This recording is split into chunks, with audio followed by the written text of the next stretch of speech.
पछिल्लो 24 घण्टामा 3365 जनामा कोरोना संक्रमण पुष्टि, 16 जनाको मृत्यु। नवराज विकको हत्या आरोपीलाई अर्थमन्त्रीले संरक्षण गरेको भन्दै तत्काल बर्खास्त गर्न विभेद विरुद्ध राष्ट्रिय अलायन्सको माग, राज्यले अपराधी जोगाएको आरोप।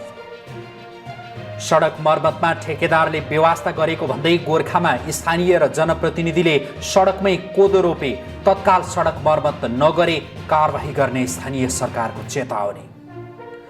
बिहिबार शेयर बजार परिसूचक नेप्सेमा दोहोरो अङ्कको गिरावट, सुन चाँदीको मूल्य भने बढ्यो। र अमेरिकाको अलास्कामा 8.2 रेक्टर स्केलको शक्तिशाली भूकम्प गयो, सुनामी आउन सक्ने त्यहाँको सरकारको चेतावनी। माओवादी केन्द्रका अध्यक्ष पुष्पकमल दाहाल प्रचण्ड र एमाले वरिष्ठ नेता माधव कुमार नेपाल बीच भेटवार्ता भएको छ।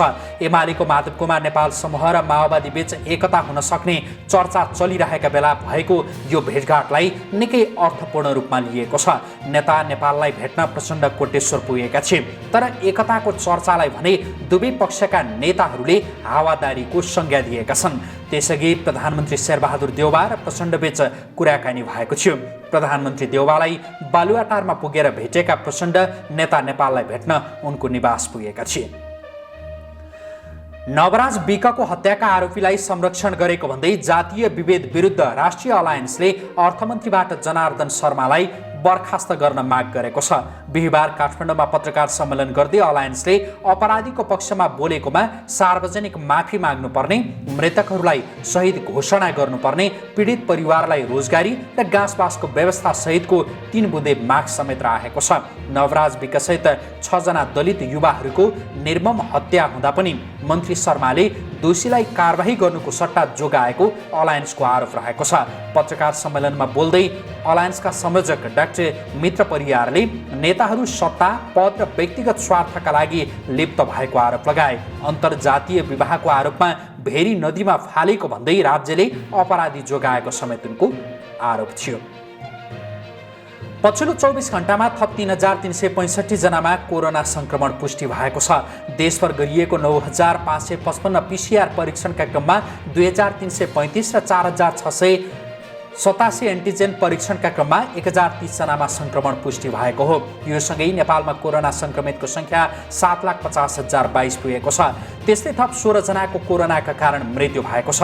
हालसम्म नेपालमा 9,807 जनाको कोरोनाका कारण मृत्यु भएको छ। त्यस्तै थप 1373 संक्रमित निको हुँदा हालसम्म नेपालमा 6,50,445 संक्रमित निको भएका छन्। ठेकेदारले सडक मर्मतमा वास्ता नगरेको भन्दै गोर्खामा जनप्रतिनिधि र स्थानीयले सडकमै कोदो रोपेर विरोध जनाएका छन्। गोर्खा नगरपालिका 4 लाँकुरी स्वारा स्थित गोर्खा आरुघाट सडक खण्डमा बिहिबार उनीहरूले कोदो रोपेका हुन्। सडक हिलाम्य भएर सवारी आवागमन असहज हुँदा पनि ठेकेदारले मर्मतमा चासो नदिएको उनीहरूको गुनासो रहेको छ। हिलाम्य सडकका कारण धेरै सवारीहरू त्यहाँ फस्ने गरेका छन्। एम्बुलेन्स र 4 पाङ्ग्रे साना सवारी आउजाउ गर्न नै मुस्किल पर्ने गरेको छ। यात्रुवाहक बसलाई पनि एक्जाभेटर वा ट्र्याक्टरले तान्नुपर्ने बाध्यता रहेको छ। नगदसहित 5 जना जुवाडे पक्राउ परेका छन्। महानगरीय प्रहरी वृत्त बौद्धको टोलीले उनीहरूलाई पक्राउ गरेको हो। गोकर्णेश्वर नगरपालिका 6 नारायणटार स्थित गङ्गाप्रसाद मणिकर्मीको घरमा जुवा खेलिरहेको अवस्थामा प्रहरीले 3,59,000 नगदसहित पक्राउ गरेको काठमाडौँ प्रहरी परिसरले जनाएको छ। मणिकर्मीको घरमा डेरा गरी बस्ने 27 वर्षीय ओम तामाङले आफ्नै कोठामा जुवा खेलाउने गरेको विशेष सूचनाका आधारमा प्रहरीले तामाङसहित 5 जनालाई पक्राउ गरेको हो। बुधबार साँझ प्रहरी टोली जुवा खेलिरहेको ठाउँमा पुगेको थियो। जुवा खालबाट प्रहरीले नगदसहित 3 बोक तास समेत बरामद गरेको छ। बोक्सीको आरोपमा महिलामाथि कुटपिट गर्ने 3 जनालाई रोल्पा प्रहरीले पक्राउ गरेको छ। जिल्ला प्रहरी कार्यालय रोल्पाका अनुसार रोल्पा नगरपालिका 4 लिवाङकी 26 वर्षीय महिलालाई बोक्सीको आरोप लगाउँदै कुटपिट गर्ने सुनिल स्मृति गाउँपालिका 6 गजुलका कथित धामी राहुल सुनार, रोल्पा नगरपालिका 4 बाई गाउँकी जुनकुमारी सेन र सीता सेनलाई पक्राउ गरिएको हो। घटना साउन 6 गते भए पनि ढिलो गरी खबर पुगेको प्रहरीले जनाएको छ। पक्राउ परेका 3 जनालाई अदालतमा उपस्थित गराई म्याद थप गरी घटनाबारे थप अनुसन्धान भइरहेको जिल्ला प्रहरी कार्यालय रोल्पाले जनाएको छ। बिहिबार सुनचाँदीको मूल्यमा वृद्धि भएको छ। नेपाल सुनचाँदी व्यवसायी महासङ्घका अनुसार बिहिबार सुन प्रति तोला 300 रुपियाँले बढेर 92,400 रुपियाँ पुग्यो भने चाँदी प्रति तोला 15 रुपियाँले बढेर 1,270 रुपियाँ पुगेको छ। बुधबार बजारमा सुन प्रति तोला 92,100 रुपियाँ र चाँदी 1,255 रुपियाँमा कारोबार भएको थियो। सोशल मिडिया प्लेटफर्म इन्स्टाग्रामले 16 वर्ष मुनिका प्रयोगकर्ताका नयाँ एकाउन्टलाई स्वत प्राइभेट बनाइदिएको छ, जस अनुसार अब स्वीकृत फलोअर्सले मात्र त्यस्ता प्रयोगकर्ताले इन्स्टाग्राममा गर्ने पोस्ट हेर्न तथा लाइक र कमेन्ट गर्न सक्नेछन्। कम उमेरका प्रयोगकर्ताका एकाउन्टलाई प्राइभेट बनाई डिफल्ट बनाउने परीक्षणका क्रममा 20% प्रयोगकर्ताले मात्र आफ्नो अकाउन्ट पब्लिक गराउन चाहेको पाइएको इन्स्टाग्रामले जनाएको छ। इन्स्टाग्राममा नयाँ अकाउन्ट खोल्ने 16 वर्ष मुनिका प्रयोगकर्ताको अकाउन्ट मात्र हालका लागि स्वत प्राइभेट हुनेछ। नेकपा एमालेका सांसद झपट रावलले पार्टीभित्र मुसा प्रवृत्ति देखिएको बताएका छन्। अध्यक्ष केपी शर्मा ओलीलाई प्रतिगामी कदम चाल्न उक्साउनेहरूले मुसा प्रवृत्ति देखाएको उनले आरोप लगाएका छन्। सामाजिक सञ्जालमा एक स्टाटस लेख्दै उनले भनेका छन्, हिजो प्रतिगमनको मतियार बनेका र पार्टी अध्यक्षलाई प्रतिगामी कदम चाल्न उक्साउने स्वार्थी अवसरवादीहरू केपी ओली सत्ता बाहिर गएपछि मुसा प्रवृत्ति देखाइरहेका छन्। उनीहरू अहिले कोही हामी एमाले होइनौँ भन्दै अदालततिर धाइरहेका छन् भने कोही मन्त्री पदका लागि अवसर खोज्दैछन्। अन्य मतियारहरूको कुरै नगरौँ। अर्थमन्त्री जनार्दन शर्माले नेपाल राष्ट्र बैंकले ल्याउने चालु आर्थिक वर्षको मौद्रिक नीति आफ्नो कारण नरोकिएको दावी गरेका छन्। चालु आर्थिक वर्षका लागि आउनुपर्ने मौद्रिक नीति ढिलाइ अर्थमन्त्रीकै कारण भइरहेको आरोप लागिरहेका बेला उनले त्यसमा कुनै सत्यता नभएको जिकिर गरेका हुन्।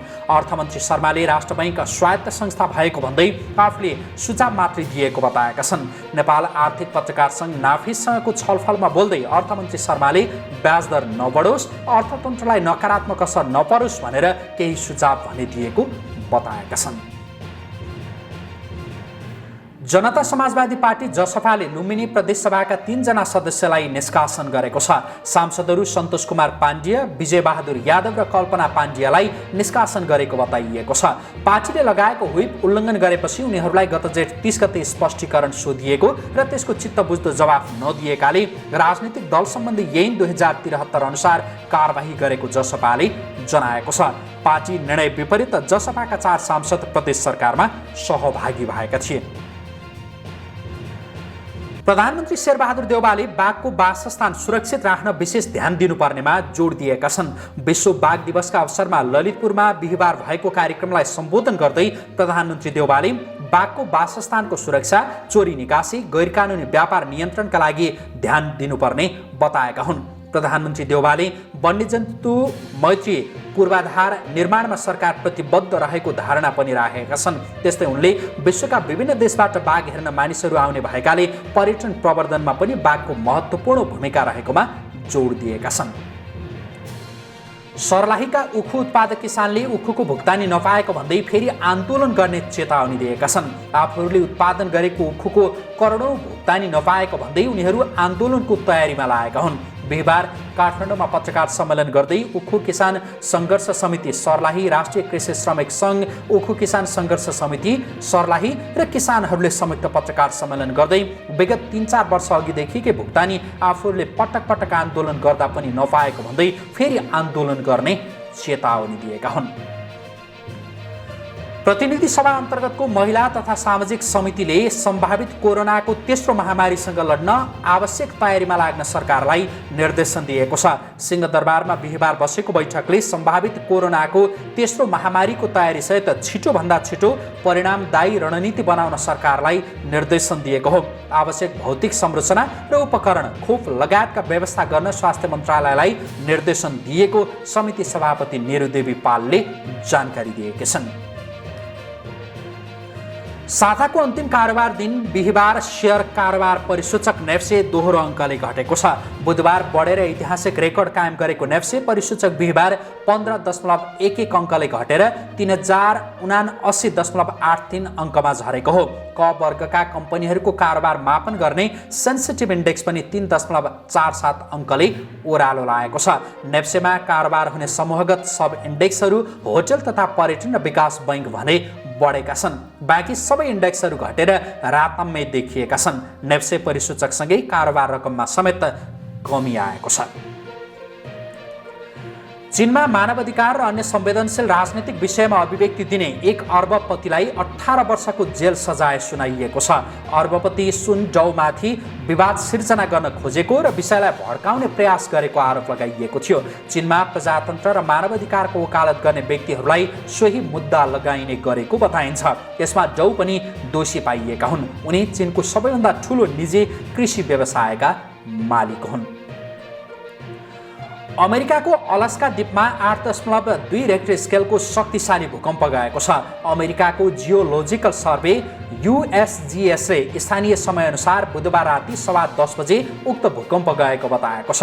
यो भूकम्पको केन्द्र जमिनको सतहभन्दा 35 किलोमिटर मुनि रहेको अन्तर्राष्ट्रिय सञ्चार माध्यमहरूले बताएका छन्। भूकम्पपछि अलास्काको national tsunami warning centre NTWC ले राज्यको दक्षिण भागमा सुनामीको चेतावनी दिएको छ। पछिल्लो 24 घण्टामा 3365 जनामा कोरोना संक्रमण पुष्टि, 16 जनाको मृत्यु। नवराज विकको हत्या आरोपीलाई अर्थमन्त्रीले संरक्षण गरेको भन्दै तत्काल बर्खास्त गर्न विभेद विरुद्ध राष्ट्रिय अलायन्सको माग, राज्यले अपराधी जोगाएको आरोप। सडक मर्मतमा ठेकेदारले बेवास्ता गरेको भन्दै गोर्खामा स्थानीय र जनप्रतिनिधिले सडकमै कोदो रोपे, तत्काल सडक मर्मत नगरे कारबाही गर्ने स्थानीय सरकारको चेतावनी।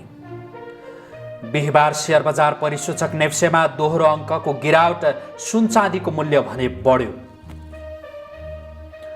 र अमेरिकाको अलास्कामा 8.2 रेक्टर स्केलको शक्तिशाली भूकम्प गयो, सुनामी आउन सक्ने त्यहाँको सरकारको चेतावनी। Great Nepal सटिङ shooting and tailoring centre अब कालुपुल, मध्य बानेश्वर र मुलपानीमा पनि 24 घण्टामै सुट। महारुद्र आयुर्वेद हस्पिटल प्राली, आयुर्वेद चिकित्साको विश्वासिलो नाम। ग्वालको ललितपुर BNB हस्पिटलको अपोजिट।